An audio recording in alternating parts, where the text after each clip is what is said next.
Understanding students with ADHD. The amount of students with ADHD currently being served in the U.S., I found a couple different percentages.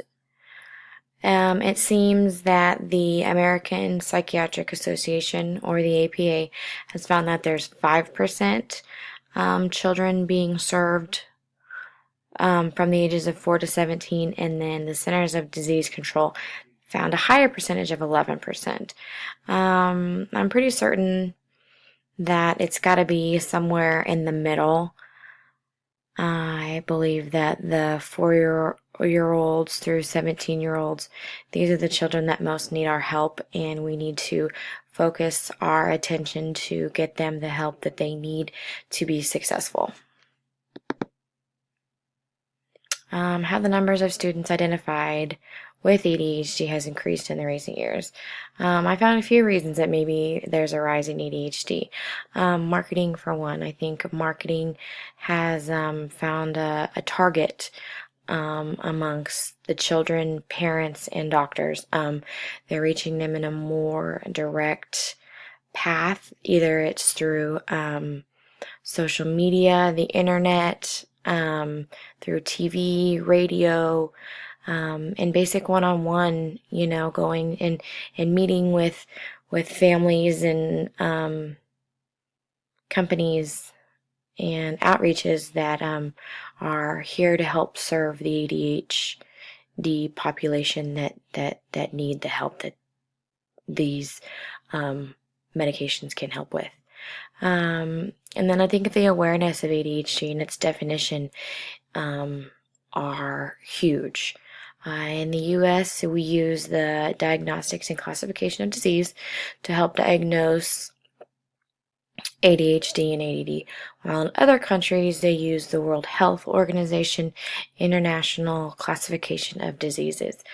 While I think it's okay that we do use the Diagnostic and Classification of Diseases, I think we can also use some of the implementations of the Organization of International Classification of Diseases. I think if we work together with these two entities, then we will better be able to help those in need. And lastly, I think the internet allows people with a connection and a keyboard to research any kind of symptoms or behaviors that they may see in their children. It also allows them to find these symptoms and get a good understanding of what they need to do to help whoever they have in need of the ADHD. It gets the ball rolling in the right direction.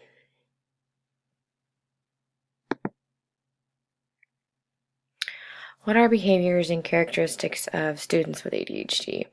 Inattentiveness, but not hyperactive or impulsive. Hyperactive and impulsive, but able to pay attention. And then inattentiveness, hyperactivity, and impulsiveness. These are the most common forms of ADHD. I believe that they are very helpful, and they are good things to look at when you're trying to maybe find if the child is struggling with ADHD.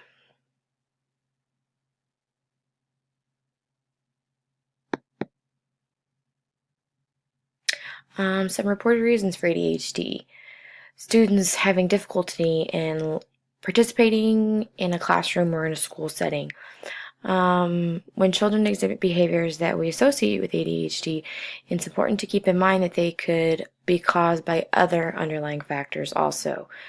A child who is inattentive could be distracted by anxiety or by a worrisome or painful situation at home. He or she could be being bullied also on the playground. All these things a child might be embarrassed by and go to some lengths to keep a secret.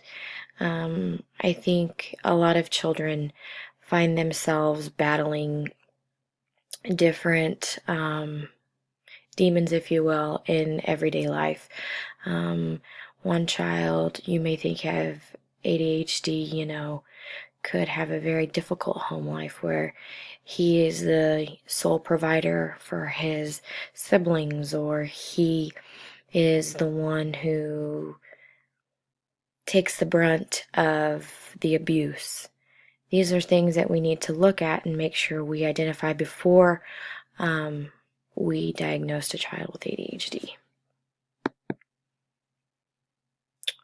Do students with ADHD demonstrate the same characteristics or degrees of behavior? I think that is an absolute no.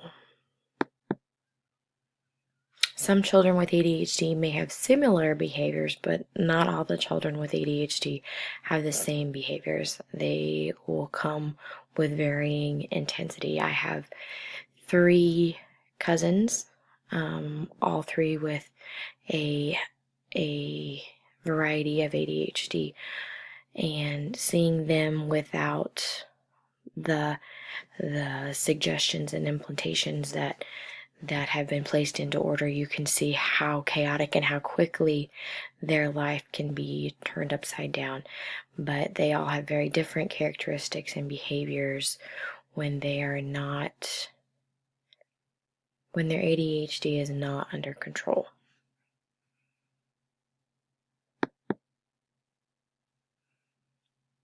ADHD is classified as health impairments according to the IDEA of 2004. And then effective class-wide intervention. Effective class-wide interventions are a tool that should be implemented in every classroom, I believe, kindergarten through high school. You have oral discussion, music, and movement. Those are great examples of effective class-wide intervention. Oral discussion helps students who have difficulty putting their thoughts and ideas onto paper, where the music will help relax students with or without ADHD who have anxiety about either being in a confined area or in a classroom, or other anxiety from outside sources. Movement is big. Movement helps students who have difficulty sitting still. I work in a classroom where we have students who demonstrate ADHD behaviors. We make sure we work in intervals of 3 to 7 minutes of instruction time, having the class up and moving with music and movement for about 3 minutes, and then asking them to sit for carpet time and instruction time for roughly 7. The early movement and music works well because it allows them to get their wiggles out.